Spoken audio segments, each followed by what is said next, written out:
Hello everyone, and welcome to my channel. My name is Sharice. This is Widow's Cafe.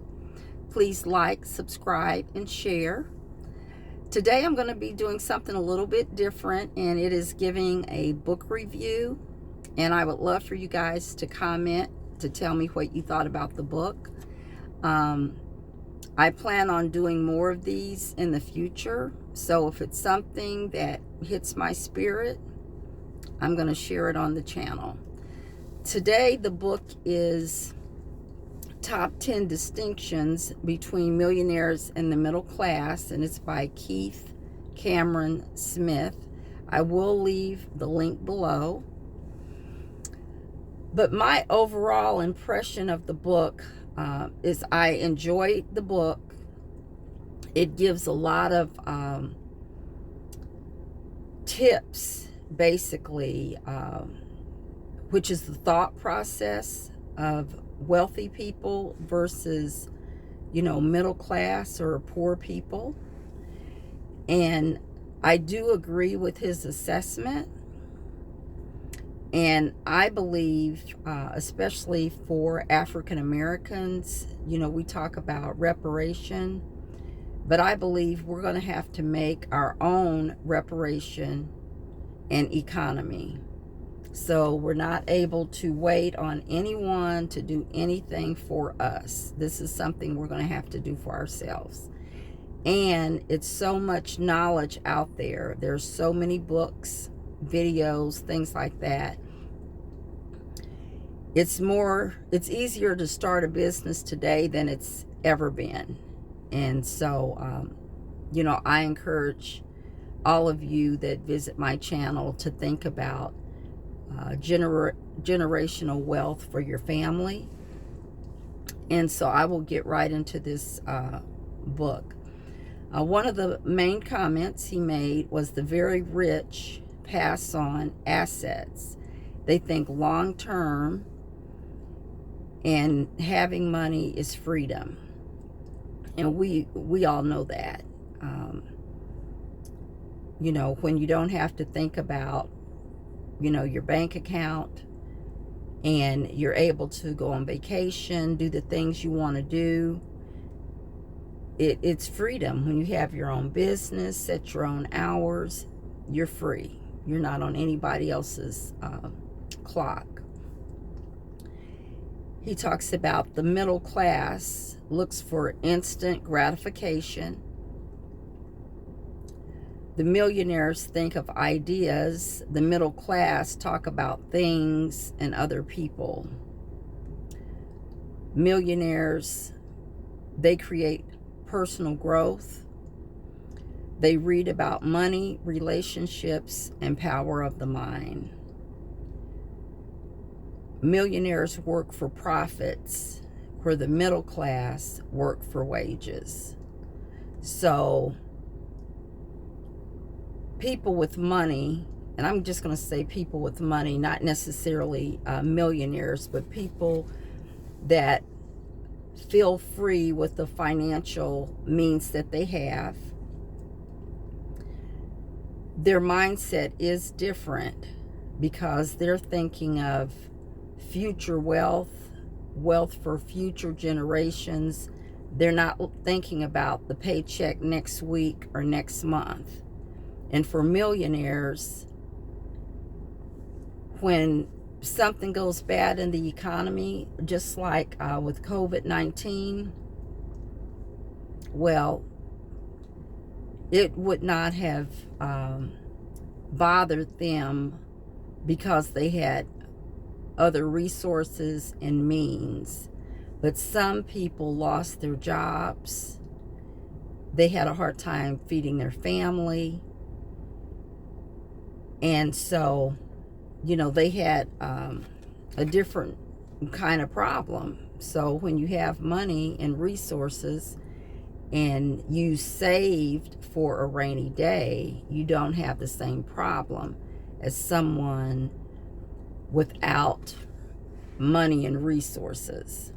And from my perspective, I'm looking at just being able to have money that you can get your hands on, $500, $1,000 that you can get your hands on right away.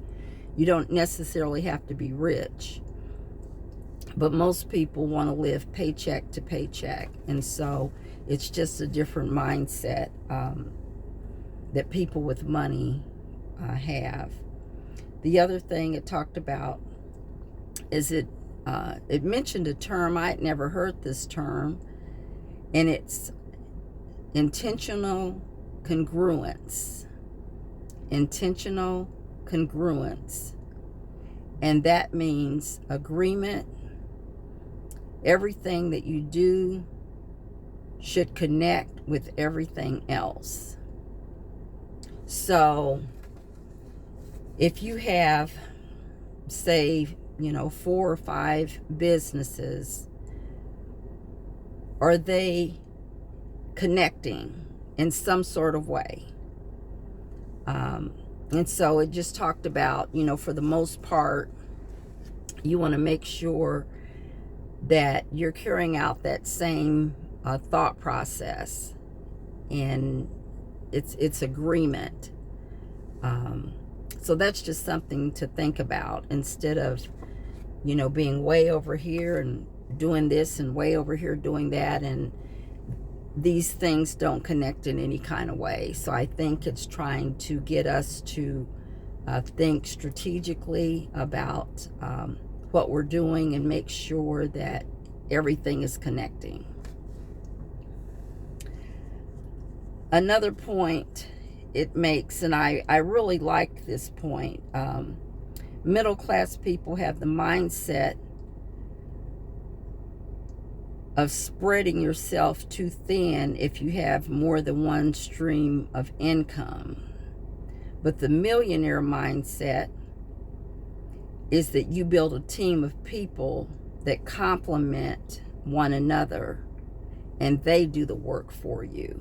And I really like that point, because throughout my life, most of my adult life, people have said, well, Sharice, what are you doing now? Because I always had 2 or 3, and still do, have 2, 3, 4 things in the hopper. That's just how I'm built, and that's just how I've always been. And it's come in handy, being a widow, being able to provide for myself and my daughter for the past 16 years. Well, she's an adult now, but for the most part, being able to provide for us. And it's because I always did something. Even if I had a 9-to-5 job, I had a business on the side. It was, I had a janitorial company at one time. I sold Mary Kay for 5 years, and all this was having a full-time job. So I've always done more than one thing. And so what I like about this is that the middle class, we will go and get another 9-to-5 job instead of creating wealth for ourselves and having a business. And they're saying the people that are wealthy, they don't look at it that they're spreading themselves too thin, but they build a team. So they get the right people in their team to do the work. And so that's why they're able to have multiple businesses. And I like that point. Millionaires read a book every week on average. And I have an Audible account, and I have like 12 credits. So obviously I haven't been reading as much as I should. And so I plan on using those credits and trying to take advantage of getting on board where I'm reading, taking the time to read or listen to an audiobook at least every week. It states that millionaires, the way they got started, and a lot of you may already know this, is real estate, stock market, and small business. So that's how they gained their wealth, for the most part, was through real estate, the stock market, and small business. And again, I go back to the reparations. We're going to have to make our own economy and create our own wealth. So I'm going to close out with 9 success questions that it mentions in the book for you to think about. And think very strategically about these, and be very specific in your answers. That's what my suggestion would be. So you may want to get a pen and paper and write this down. The first one is, what kind of person do I want to be? Number 2, why do I want to be that kind of person? Number 3, how can I become that kind of person? 4, what do I want to do? 5, why do I want to do it? 6, how can I do it? 7, what do I want to have? 8, why do I want to have it? And 9, how can I create it? I hope you guys enjoyed this review. Again, it's the top 10 distinctions between millionaires and the middle class by Keith Cameron Smith. Thanks for watching. I'll see you next time. Bye-bye.